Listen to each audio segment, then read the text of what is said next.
Vladimir Putin serious?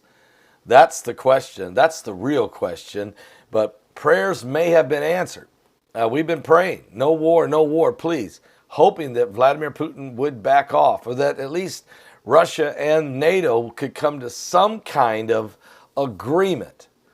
And maybe that has just happened. Are you serious? Great to have all of you here this Vladimir morning. We're very, very, very happy to report that Russia has backed off. There's been some troop withdrawal, not all of them, but some. And we're praying that President Vladimir Putin has made the right decision, or maybe he has because the Russia and NATO has come to some kind of understanding or compromise or agreement. Or could this be a head fake, like I used to do in basketball? Head fake, get the guy in the air, he thinks I'm gone. I'm not shooting, yes I am, okay? That's the question. Head fake, yes I am. You don't know. That's why I say, Scootin, Putin, backing down or not? Time will tell. Let's put a shout out right now for noblegoldinvestment.com. That's www.noblegoldinvestment.com. Wow. Now this year's already just whizzing by. I mean, yeah, it's middle of February and you're a year closer to retirement, but are your savings a year closer? And if they're not, and you're worried you won't make it, matter of fact, I just saw the inflation report January, from last January to this January, inflation went up 9.7% in America. Not good. That's eroding, that's eating at your savings and the value of the dollar. You might want to get in touch with noblegoldinvestment.com this morning. Pick up the phone and call Colin Plume or one of his associates at 877-646-5347. That's 877-646-5347. And let Noble Gold talk to you about precious metals for an IRA or a 401k. You won't get hassled. They'll just lay out your options. And this month, they're giving away, for those who set up an account with them for a gold IRA and they qualify, they're going to give you this 1/10 of an ounce pure, literally pure gold. 1/10 of an ounce pure gold coin, American Eagle coin, comes in that nice little case. They'll give this to you for free just by signing up. Christian company, they're family owned, noblegoldinvestment.com. All right, so here's what we're looking at with Vladimir Putin and his whole situation here. And we really do have to take a look at this because we're living in the end times. And, again, take a deep breath and pray that, and God may have been able to step in, the Lord, and cooler heads prevailed. But again, I'm going to say it this way. Scootin, Putin. Did President Vladimir Putin, did he back down or not? I think he has, but let's be cautious. Now, it may have been that NATO backed down on some of their demands and have made some kind of backdoor agreement on something that we're not aware of yet. Or it could have been that Putin blinked. Let's just take a look at some of the information that we have on this, because I think it's very important. Ukraine crisis. Well, there's room for some cautious optimism after Russia removes its troops. We'll believe Putin's withdrawal when we see it. NATO cautiously declared victory in battle to stop Russia invading Ukraine, while Moscow claims it has disgraced the West. Hours after U.S. intelligence warned troops were in attack position. Now, Russia's announcement that it will withdraw some of its troops from the Ukrainian border was welcomed with cautious optimism by NATO and the West today, with observers warning that the apparent de-escalation is yet to be confirmed by movements on the ground. So they're saying they're going to do it. There's the pump fake. But are they? Jens Stoltenberg, NATO's chief executive, said there is room for cautious optimism after weeks of escalating tensions amid signs from Russia that diplomatic route to ending the crisis has not yet been closed off. But he has also warned that Putin still maintains a large military presence right on that border with Ukraine and has the ability to attack at a very short notice, and that there has been no evidence yet of a drawdown of forces, despite Moscow claiming some units are leaving after their training exercises. And that's talking about the ones in Belarus. But the ones that are still all around Ukraine, those are still there. Okay? Now, he remarks also echo those of Ukrainian's defense minister, who said that Kiev and its Western allies have prevented any further escalation of tensions, but added, "We have a rule. Don't believe what you hear, believe what you see. And when we see withdrawal, we will believe in a de-escalation." Prime Minister Boris Johnson was equally skeptical, saying that Russia continues to build field hospitals, which can only be construed as preparations for an attack, urging that Putin to stop sending mixed signals, while calling for Western allies to remain tough and united. And news of the withdrawal came just hours after dire warnings out of Washington that Russian tanks and troops were being moved to the final attack positions, and that rocket batteries and artillery units have been moved within range of their targets. And one official went so far as to suggest the invasion had been scheduled for 3 a.m. Wednesday morning. Now, Moscow has attempted to dismiss those warnings as war propaganda today, with a spokesman saying February 15th, 2022 will go in history as the day Western war propaganda failed. They have been disgraced and they've destroyed without a single shot being fired. And amid the standoff, German Chancellor Olaf Scholz became the latest world leader yesterday to visit Moscow and Vladimir Putin, given that same long table treatment that France's President Emmanuel Macron received last week when he sat down face-to-face talks with Vladimir Putin amid trying to resolve the crisis. So yeah, tensions are building, guys. There's no doubt about that. But maybe de-escalation is coming.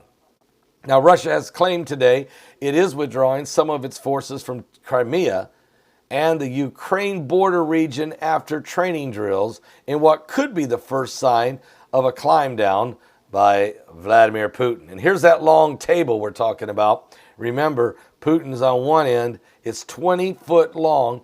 And there you see German Chancellor Olaf Scholz sitting at the other. Now, the reason they say they set the long table, the reason Macron said they set at this long table apart was because Macron refused to allow the Russians to give him a COVID test.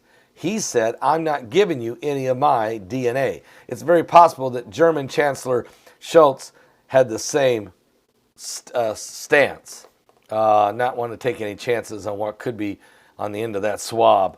Well, also, video released by Russian Defense Ministry early Tuesday showed columns of tanks being loaded onto transports in Crimea, as the Foreign Ministry slammed what is called Western war propaganda over an invasion.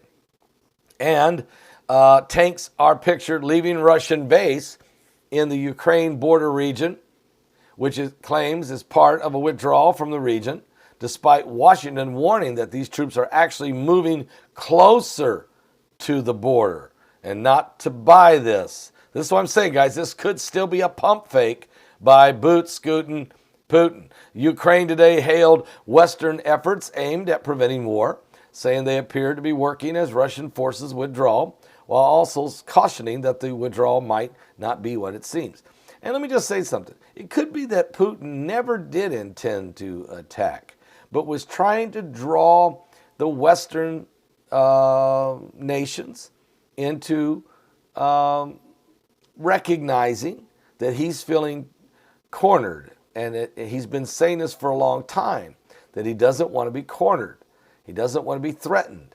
He doesn't want NATO to set up shop right on his border in Ukraine. And I don't blame him for that. We don't want Russia to set up shop, in Cuba. on our borders or in Mexico for that matter. So, let's also take a look at this from Vladimir Putin's position because, again, he's just defending his country. I mean, it can't be all a one-sided view of this thing. I mean, there's two sides to every story. Matter of fact, this was the position he was in and what they believe would have been his war strategy. Number one, he has lightning attack force. The Russian forces could push south from Belarus and travel 150 miles to lay siege to the Ukrainian capital of Kiev, which would have been lightly defended. Kiev not defended very strong by the Ukrainians, so they think that Putin's 30,000 troops could have went straight in there. Also, number two, there would have been a second wave where Russian troops would invade also from Belarus, from the other side of Belarus, heading for the eastern Ukraine. The third wave would have been what they call the pincher movement. That's the second wave, are met by Russian troops who deploy from Crimea to form a barricade preventing Ukrainian troops and equipment pushing west. In other words, cutting off part of the Ukrainian troops, cutting them in half, cutting ability for them to communicate or to work together. That would have been a strategy, what's called the pincher strategy. Russia had a lot more troops available than what anyone thinks, but Ukraine had 255,000 active troops and another 1 million people on reserve. So, the Ukrainians were, they weren't no pushover in this. And also, Putin though he was setting all this up and positioning, he was negotiating the whole time. And hopefully, there has been some kind of agreement made between the two sides, okay? Hopefully there has been. So we're going to keep an eye on all of this. Obviously, this is good news, great news. If it holds, it's wonderful news that cooler heads could prevail. That's been the prayer the whole time, that cooler heads would prevail, and we could keep from having a major attack. But I say again, everybody's cautious about this. Until you see those troops really pulling out and headed back, you can then breathe a sigh of relief.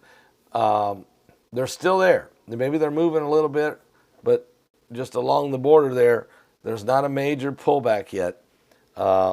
We just got some optimism. We're praying with some serious optimism here that maybe things are going to be okay. Again, remember what the Bible says when they say peace and safety, then sudden destruction cometh. And also, you have to be worried. Let me just say this.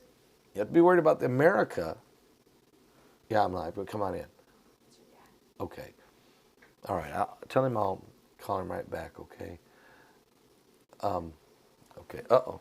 Benji, it's a free zone. So, it's a free zone. Okay. So, keep in mind that there's always a possibility of a false flag that even the NATO troops could do to try to pull Putin in.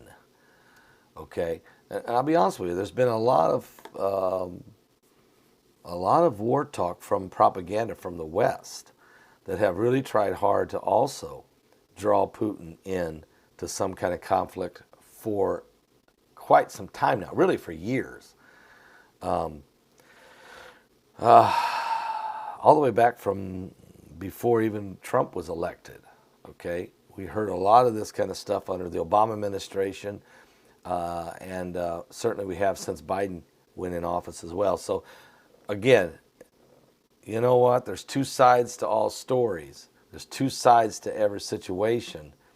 And I don't want to demonize Vladimir Putin or the Russian people at all, because there is two sides to everything. So whether or not Putin is withdrawing or not, I don't know 100%. But at this moment, We might be able to breathe a little bit, but don't get too relaxed, because this could be a head fake. I just pray and pray and pray and pray that there is no war, and that some kind of compromise and agreement can be made, that we can all learn to just get along in a world that's spinning out of control. There's no doubt about that. I'll be back with some more current world events and how they relate to biblical prophecy. We need some hope here. We need some prayers to keep going up, guys. I'll be back at 12 noon with a live broadcast on the coming apocalypse.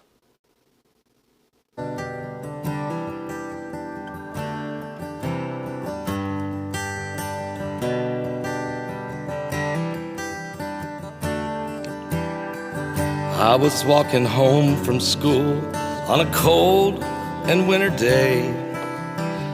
Took a shortcut through the woods and I lost my way. It was getting late and I was scared and alone. Then a kind old man took me by the hand and he led me home.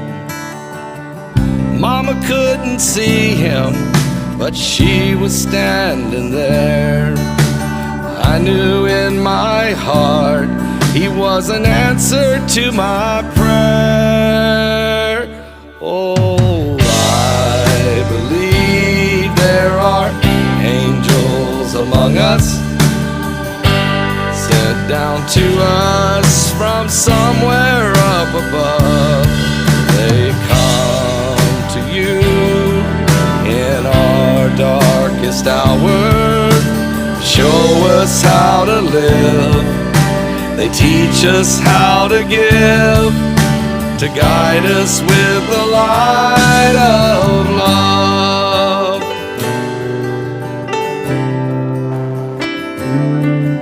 When life held troubled times and had me down on my knees, there's always been someone to come and comfort me. A kind word from a stranger to lend a helping hand. A phone call from a friend just to say I understand. Ain't it kind of funny at the dark end of the road, someone lit the way with just a single ray of hope. I believe there are angels among us. I do, I believe it.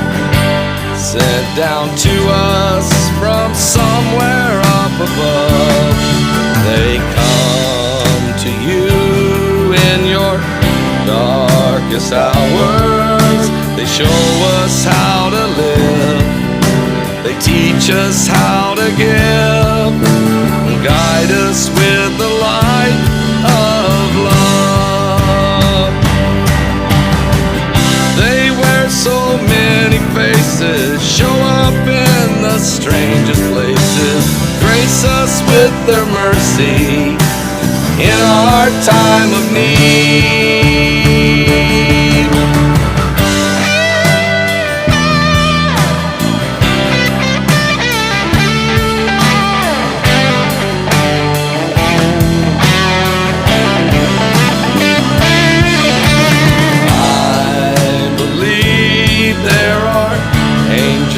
Among us, I believe there are angels among us. I believe there are angels among us. I believe there are angels. I'll be back, guys, with more right here on the coming apocalypse. Don't forget 12 noon. We'll recap everything.